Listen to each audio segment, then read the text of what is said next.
بسم الله الرحمن الرحيم إن الحمد لله نحمده ونصلي على رسوله الكريم اما بعد کتاب النکاح نکاح کے مسائل کا بیان عن عبد الله بن مسعود رضی اللہ تعالی عنہ قال لنا رسول الله صلی اللہ علیہ وسلم یا معشر الشباب من استطاع منكم الباعة فليتزوج فإنه أغض للبصر وأحسن للفرج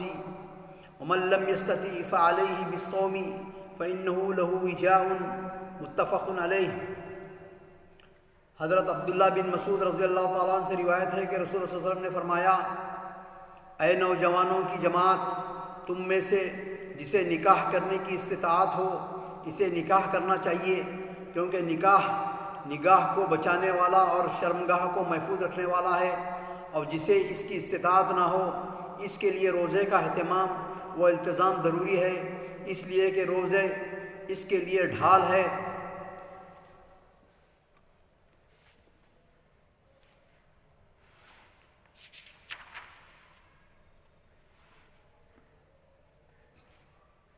النکاح لغتاً الضم والتداخل،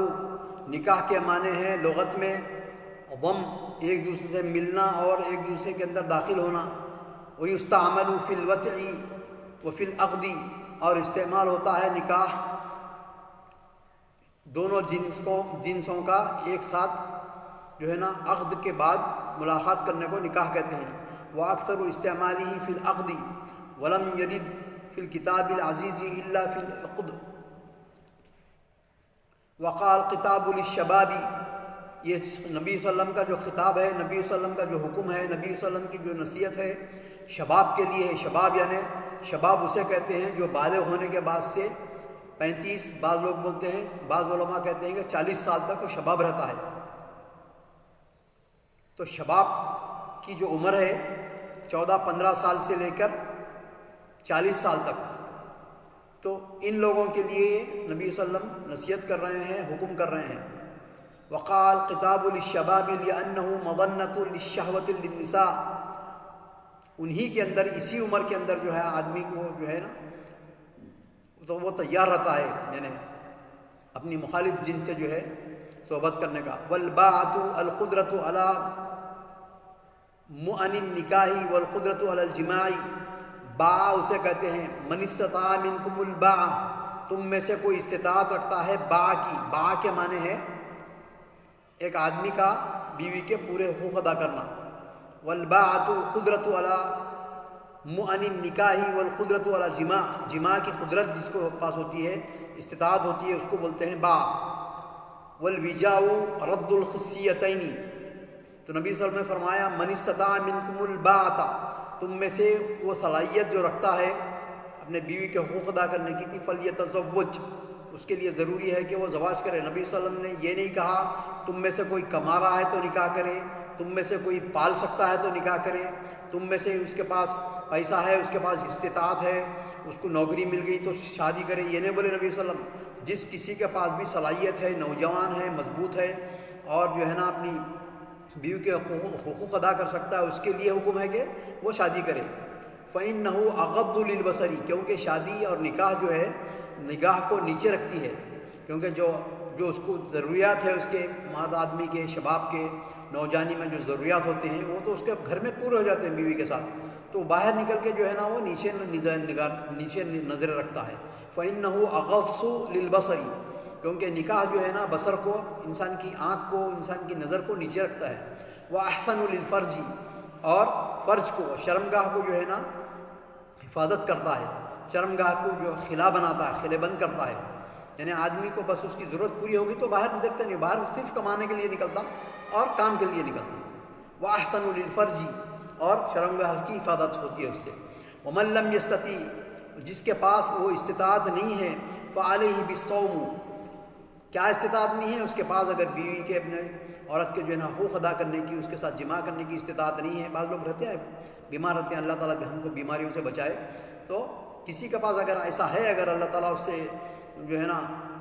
اس کو صلاحیت نہیں دیا تو فعلیہ بالصوم، اس کے لیے ضروری ہے کہ وہ روزہ رکھے۔ علیہ فعلیہ بالصوم فَإِنَّهُ لَهُ وِجَاءٌ، کیونکہ وہ روزہ جو ہے نا وجاؤن، وجا کے معنی ہے رد الخصیتین، یعنی انسان کے جو پرائیویٹ پارٹ ہوتے ہیں، جو ٹیسٹس، اس کو جو ہے نا اس کو روک کے رکھتا ہے، اس کے اندر جو